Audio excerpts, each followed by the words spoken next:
going to take you through on how I go about making a 3D animated art campaign like the one you just watched. This includes the cloth sim for the curtains, the fluid splash, the color changing using VDBs, and the hero shot. So let's get into it.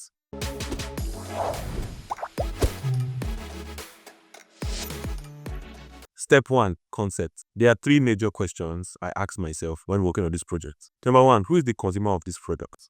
What should they remember after watching the video? And what is the visual hook, the style that I'm going for? For what I wanted them to remember, I wanted to feel that, okay, this is a product that clears the skin. So I wanted to visualize that by the product changing the environment to white. I knew that I wanted it to be fast-paced and I wanted the edit to be fast-paced. So I knew I'll be using multiple shots. I went on Pinterest to find a suitable product. I also went on that same Pinterest to find a scene that will inspire me. I am a big fan of using Pinterest or Vimeo, find visual styles that tickle my interest. So that's something that I will employ you to also use. Now, for the visual hook, I wanted the video to feel grounded. I didn't want it to feel too cartoony, but I also wanted to break that touch a little with the splash and everything. When I bracket it as concept, it also falls under the category of pre-production because these processes are processes that you do before you actually start working on the video itself.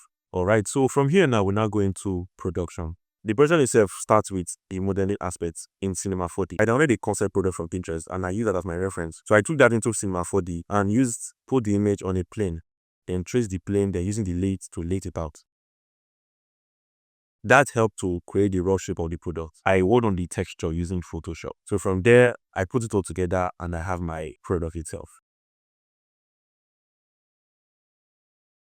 For the cloth simulation, I will give you a short summary on how I went about the cloth simulation for the curtains. I'm going to create a plane. I'm going to rotate the plane. Let me adjust the axis again. Lower the amount of segments, both height segment and width segment. Press C on my keyboard, disable L. Then move these two to this side. So 0. Scale this entire thing down. Let me go back to the edit view. Let me adjust the axis again. Right, to be at the right place. It interact with the wall. Yeah. So now I'm going to clone this using a cloner. But I'm going to clone it linearly. And I'm going to set it here to 0 and clone it on the Z axis. So minus Z axis. So minus, let's say 100. Okay, so from here I'm going to go into the edit mode, then plane. Then I'm going to add some loop cuts. I'm going to add one here, one, let me solo it, and one here. With this, I can click this two, then scale it to this side a little bit. Click this two, then scale it a bit to this side. This I can now array it very well. Let's array it to a couple of clones. Now with this I can now click on this and stretch this out, then click it down, then stretch it down. Maybe here. It's not good for curtains to touch the floor. Move everything forward a little bit. Number of clone 13. Keep that in mind. I'm going to add the sphere. I'm going to move this sphere here. So this sphere will be our driving pin. It's similar to doing a rope simulation in Cinema 4D. We're going to run a cloth simulation. So I'm going to click on this, lower the segments to be very low. 3 segment. Yes, so I'm going to move that around here. I'm going to use a clone. Linear 0 and 130, then 10. Add the connect. Let's weld it. How we check that it's welded is by adding a subdivision. So if it's welded, it will bam here. If it's not welded, it will still be loose here. I don't know if you can see it, so it's welded. Now we can run our cloth simulation. So let's add a simulation cloth. Then here, simulation cloth, mix animation with pins. The end of my working in Cinema 4D and what work simulation. It's good to save your project. 24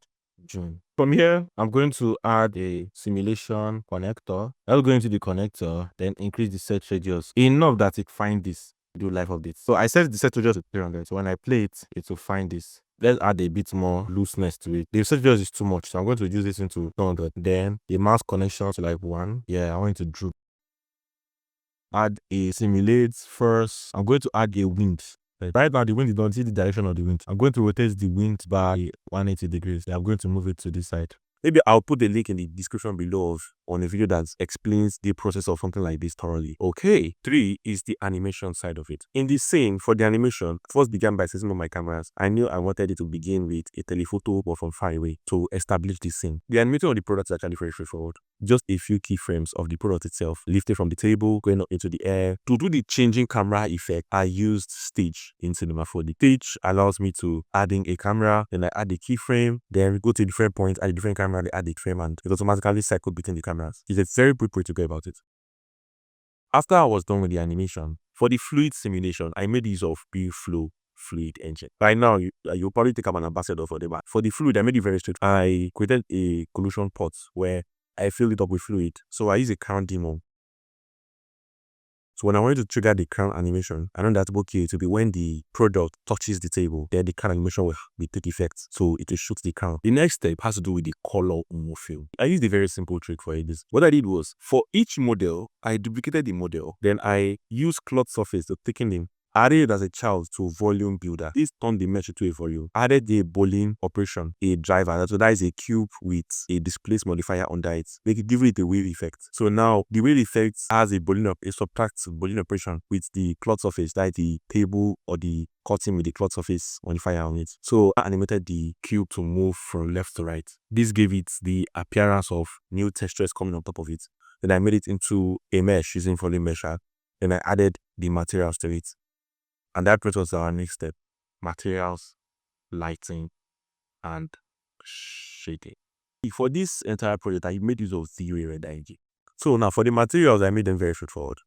I downloaded some of the materials from Polyhaven or Texture Haven. So now with the texture map, I put them in Cinema 4D using the V-Ray materials, and I added all the textures. For the lighting, I used the gobo for the lighting through the window. Then I used an HDRI of an indoor scene. Then I used a 3-point lighting system. More like a 7-point lighting system. I like using a lot of lights because I like my lighting to be very tailored, to have this look to it. For each scene, for each shot, the lighting is different. You cannot make a one-size-fits-all lighting. So just keep in mind that you have to optimize the lighting for each shot differently. So some shots had same lighting, like both the first and the last shot had the same lighting setup. But for when the product elevated, that's how to have a separate light setup. Now, from there, we can now start to render this. I think I'll make a separate video on color grading, how to make your renders pop with color grading. And you add in more contrast, because from the rendering side of things, it's really difficult to add in contrast to it. If this video helped you and you want more videos like this, do subscribe and drop a like, so I know that you want more of this. Also, the project file of this art will be in the Cheezi Vault. So if you haven't already, do subscribe for Cheezi Vault.